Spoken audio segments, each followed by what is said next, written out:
Chandrayaan 3 mission का countdown शुरू हो गया है। चंद्रयान 3 भारत का सबसे महत्वाकांक्षी स्पेस मिशन है और बेहद रोमांचक क्षण है। लॉन्चिंग डेट की घोषणा भी कर दी गई है। चंद्रयान 3 मिशन को अंतिम रूप तक पहुंचाने के लिए रॉकेट समेत सारी जरूरी उपकरणों को असेंबल कर दिया गया है। इसके अलावा यान के सारे जरूरी टेस्ट कर लिए गए हैं। लॉन्चिंग के साथ ही भारत स्पेस में नई गौरव गाथा लिखेगा। चंद्रयान 3 भारत के लिए तो बेहद खास है ही, अपितु दुनिया भर की स्पेस एजेंसियों की नजरें भारत के चंद्रयान 3 पर टिकी हुई हैं। श्रीहरिकोटा में सतीश धवन अंतरिक्ष केंद्र से लॉन्च किया जाएगा। चंद्रयान 3 की लॉन्चिंग में कोई गलती न हो, इसके लिए छोटी से छोटी चीजों का विशेष ध्यान रखा गया है।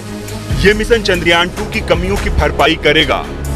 इसके हर एक पहलू को गंभीरता और सघनता से जांच किया गया है। चंद्रयान 3 का लैंडर अगर चांद पर उतरने में सफल रहा तो भारत ऐसा करने वाला चौथा देश बनकर उभरेगा। इसके पहले अमेरिका, रूस और चीन ने अपने स्पेसक्राफ्ट को चंद्रमा पर उतारे हैं। आपको जानकर गर्व होगा कि चंद्रयान 3 की लागत अमेरिका, चीन और रूस की स्पेस यान की अपेक्षा काफी कम है। यानी भारत ने स्पेस में चंद्रयान 3 मिशन के साथ कम कीमत में ऊंची छलांग लगाने की कोशिश की है। सुपर पावर देश की स्पेस एजेंसियों ने जो नहीं कर दिखाया है वो भारत कर दिखाने वाला है। चलिए वीडियो में जानते हैं चंद्रयान 3 मिशन अन्य मिशनों की तुलना में क्यों खास है। पहले एक नजर डालते हैं चंद्रयान 1 और चंद्रयान 2 पर। चंद्रयान 1 इसरो के अनुसार 22 अक्टूबर 2008 को इसे लॉन्च किया गया था। चंद्रमा के लिए भारत का पहला मिशन था। चंद्रमा की परिधि 3400 से अधिक परिक्रमाएं की। इसकी काल अवधि 2 साल के लिए थी, लेकिन 29 अगस्त 2009 में संपर्क टूट गया। इसे PSLV C11 से लॉन्च किया गया था। चंद्रयान 1 ने कई सारी रासायनिक खोज की है।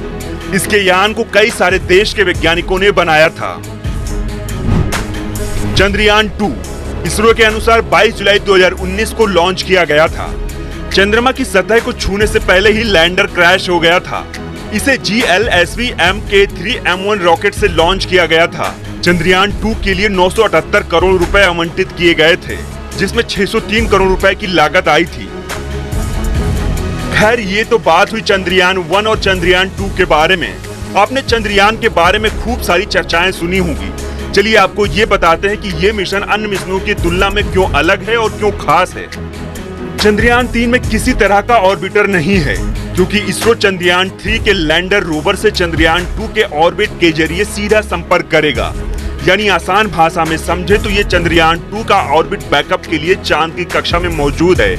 इसलिए चंद्रयान 3 में ऑर्बिट नहीं है।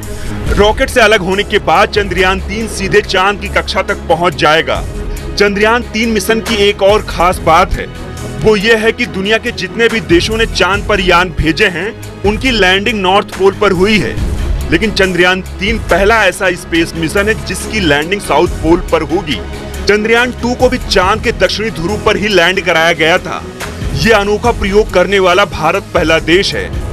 चंद्रयान 3 के लैंडर में 4 पेलोड हैं, जबकि 6 चक्के वाले रोवर में 2 पेलोड हैं।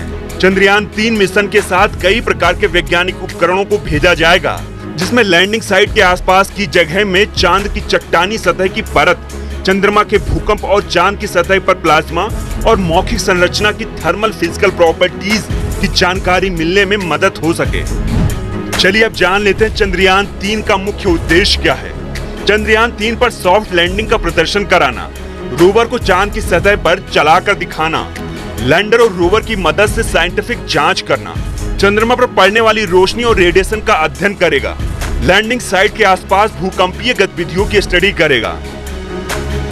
चंद्रयान 3 मिशन की सबसे खास और अहम बात है इसकी लागत। इस मिशन की लागत जानकर पूरी दुनिया की स्पेस एजेंसियां हैरत में आ जाएंगी।